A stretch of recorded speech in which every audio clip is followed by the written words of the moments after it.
চিপাঝাৰ প্ৰাথমিক তথা সামূহিক স্বাস্থ্য কেন্দ্ৰত ৰোগীৰ মাজত হাহাকাৰ প্ৰায় 400 সহস্ৰাধিক ৰোগীক চাবলৈ সময়ত ডাক্তৰ নাথাকে এইখন হস্পিটেলত ৰোগীৰ মাজত এক প্ৰকাৰ হাহাকাৰ সৃষ্টি হৈছে আজিৰ দিনটোত 4জন ডাক্তৰৰ উপস্থিতি থাকিব লাগিছিল যদিও সময়ত এজনহে ডাক্তৰ উপস্থিত হয় কিন্তু আনজন আহি পায় প্ৰায় 11:30 মিনিটত বাকি দুজন ডাক্তৰ অনুপস্থিতিৰ বাবে হস্পিটেল কৰ্তৃপক্ষই স্পষ্টীকৰণ দিয়ে যদিও ৰোগী আৰু বিভাগীয় কৰ্তৃপক্ষৰ অভিযোগ প্ৰতি অভিযোগ অব্যাহত থাকে ৰোগীৰ প্ৰশ্ন যে চিপাঝাৰৰ এইখন হস্পিটেল এনেদৰে চলি থাকিবনে পৰৱৰ্তী সময়ত ৰোগীৰ এইবোৰ সমস্যাৰ বাবে স্বাস্থ্য বিভাগে কি ভূমিকা ল'ব সেয়া হ'ব সময়ত লক্ষণীয় news desk report news TV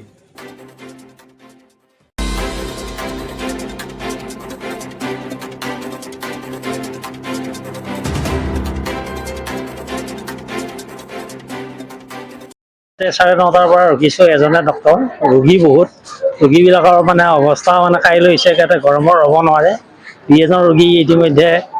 মূৰ ঘূৰাই বাগৰি পৰিছে ইমানে দেখিছোঁ আমি ৰোগী লৈ আহিছোঁ হয় এতিয়া আজি কিমানজন ডক্তৰ থাকিব লাগিছিলে কিমানজন আচলতে 3জন থাকিব লাগে 4জন নেকি এজনে দেখিছোঁ আমি অহাত বহুত পেচেণ্ট ইতিমধ্যে ডক্তৰ দেখুৱাব নোৱাৰে তেওঁলোক গুচি গৈছে এনেকুৱা হৈছে কি ক'ব মোৰ কথা হ'ল এতিয়া যিকেইজন লিষ্টত ডাক্তৰ আছে ডিউটিত থাকিব লাগে তেওঁলোক থাকিব লাগে এতিয়া বৰ্তমান আমি 10টা বজাত আহি ৰখিছোঁ পেচেণ্ট লৈ আহিছোঁ আহি 10টা বজাৰ পৰা ৰখি এতিয়াও এই লাইনতে ৰখি আছে অলপ আগতে মানুহ এজন মাথা ঘূৰাই পৰি গৈছে তাৰপিছত বেঞ্চ আনি বহিব দিছে পেচেণ্টক এই কথাটো হস্পিটেল কৰ্তৃপক্ষক জনোৱা হৈছিল জনোৱা নাই আমি আহিছোঁহে পেচেণ্ট লৈ গতিকে এজন ডক্তৰ তেওঁ ইমাৰ্জেঞ্চিত দৌৰে আকৌ ইয়াতেও বহি আছে এনেকৈ দৌৰা দৌৰি কৰি থাকে গতিকে আমি এতিয়া আপোনালোকৰ জৰিয়তে ওপৰৰ মহলত জনাব বিচাৰোঁ যে কি ব্যৱস্থা ল'ব পাৰি ইয়াত এখেত আহিছে 11:30 বজাত বহিছে এইজন ডক্তৰ তাত চব খালী আপুনি চাব পাৰে গোটেই টেবুল খালী ডক্তৰৰ চেম্বাৰবিলাক খালী হৈ আছে মাত্ৰ এজন ডক্তৰ বহি আছে ইয়াত ৰোগ দেখাব আহিছে কি অসুবিধা পাইছে বৰ্তমান এই 10টা বজাৰ পৰা ৰখিছোঁ এজনে ডক্তৰ আছে তেওঁ ইমাৰ্জেঞ্চি আহিলেও তেওঁ উঠি যায় আকৌ ইয়াতে পেচেণ্টো চাই আছে আমি তেতিয়াৰ পৰা এনেকৈ থিয় হৈ আছোঁ এই মাত্ৰ বহিব দিছে বাৰু এতিয়া বহিছোঁ কেতিয়াবা হয় এতিয়া তেওঁৰ আকৌ ডিউটি শেষ হ'বৰে সময় হ'ব এতিয়া হয়তো আমি দেখাব নোৱাৰিবও পাৰোঁ ঠিক নাই আৰু সেইটো বহুত মানুহ এজনে ডক্তৰ আৰু 4 ডক্তৰ আৰু কোনো নাই আহিব লাগে 4টা 5টা ডিউটি আছে কোনো অহা নাই ইয়াতে মানুহ বেহুজ হৈ পৰিছে অসহ্য লাগি এইখিনি আপোনালোকে বেমাৰ দেখাবৰ কাৰণে আহিছোঁ 9:30 আহি ইয়াৰ পৰা লাইন ধৰি খাৰা হৈ আছোঁ বহুত মানুহ আহিছে কিন্তু কোনো দেখাব পৰা নাই এজন ডক্তৰ কিমান হেৰি কৰিব সেই ডক্তৰজন হৈছে আঞ্চলিক ডক্তৰ তেওঁ হেৰি কৰি আছে ইমাৰ্জেঞ্চিটো যায় ইয়াতেও চাই এনেকৈ চলি আছে ধন্যবাদ আচলতে আজি যিটো ঘটনা হৈছে সেইটো আচলতে আজি আমাৰ ডাক্তৰ 5জন আছিল ডেণ্টিষ্টকে লৈ 5জনৰ ডিউটি আছিল 5জন ডিউটিৰ ভিতৰত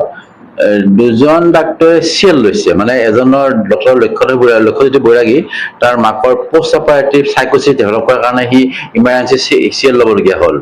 ডক্তৰ ৰূপম বৰুৱাই আচলতে সি ভাইৰেল ফিভাৰত ভুগি আছে হোৱাৰ কাৰণে সি আহিব পৰা নাই কাৰণে চিএল লৈছে গতিকে সেইকাৰণে আজি আমাৰ আউটডোৰ ডাক্তৰ কমি গৈছে ডক্তৰ আনচাৰী বহি আছে তাৰপিছত ডক্তৰ পুলু ডেকা বহি আছে আৰু ডেণ্টিষ্ট মুকুল ডেকা বহি আছে গতিকে আমি আমাৰ ফালৰ পৰা ভাবোঁ অলপ বহোতে হয়তো দেৰি হ'ব পাৰে কিন্তু ধৰক মোটামুটি আমাৰ কামটো আমাৰ ছাৰ্ভিচটো আমাৰ ফালৰ পৰা দিয়াত কিন্তু কিবা এনেকুৱা হোৱা নাই আমি পুৰা মাত্ৰা ছাৰ্ভিচ দি আছোঁ আৰু আগলৈ দি যাম আৰু এটা কথা পেচেণ্টৰ যিটো লোড এটা কিন্তু ইয়াত বাঢ়িছে CHC FRUত পেচেণ্টৰ লোডটো বাঢ়িছে আৰু মানুহখিনিয়ে সুবিধাখিনি পাইছে মই ভাবোঁ ঔষধৰ পৰা আৰম্ভ কৰি লেবৰেটৰীৰ পৰা আৰম্ভ কৰি এক্সৰেৰ পৰা আৰম্ভ কৰি ডায়ালিচিছৰ পৰা আৰম্ভ কৰি স্নেক বাইটৰ পৰা আৰম্ভ কৰি গোটেইখিনি আমি মেনেজ কৰি আছোঁ এটা কথা আমাৰ হৈছে যে আমাৰ ডাক্তৰ কম ধৰক এতিয়া আজি ডাক্তৰ এজনে ইভিনিং কৰিব তেওঁ অহা নাই নাইট কৰিব তেওঁ অহা নাই আৰু যিজনে নাইট কৰি গ'ল তেওঁ অফ হৈ গ'ল 3জন ডাক্তৰ ব্লক হৈ গ'ল কিন্তু আমাৰ সাফিচিয়েণ্ট ডাক্তৰ 24/7 চলাৰ কাৰণে কিবাকে আমি আচলতে মানে চলাই আছোঁ আচলতে বস্তুটো গতিকে ডাক্তৰ আচলতে অসমতে কমি গৈছে ডাক্তৰ এতিয়া ওলোৱা নাই ওলাব ৰিচেণ্টলি হয়তো কিছুমান ডাক্তৰ নিয়োগ কৰিলে আমাৰ এইটো অভাৱটো নিশ্চয় আমাৰ গভৰ্ণমেণ্টৰ ফালৰ পৰা চল্ভ কৰিব তেওঁলোকে। আমি ভাবোঁ আমি ওপৰৰ কৰ্তৃপক্ষক জনাইছোঁ কথাবিলাক, ডাক্তৰ নামি জনাইছোঁ, গতিকে লাহে লাহে এইটো চলিব বুলি আমি ভাবোঁ। গতিকে মই এটা আহ্বান জনাম আমাৰ ৰাইজখিনিক যে আপোনালোকে অধৈৰ্য নহ'ব, আহিব ধুনীয়াকৈ, লাইন পাতিব, কিউ পাতিব, আৰু চাওক কিবা অসুবিধা পালে আপোনালোকে মোক এটা মানে বেলেগ কাৰোবাক কৈ ফুৰাতকৈ মোক এটা এদিন কমপ্লেইন দিব, তেতিয়া মই একশ্যন ল'ম। গতিকে মোৰ ক'বলৈ এইখিনিয়ে।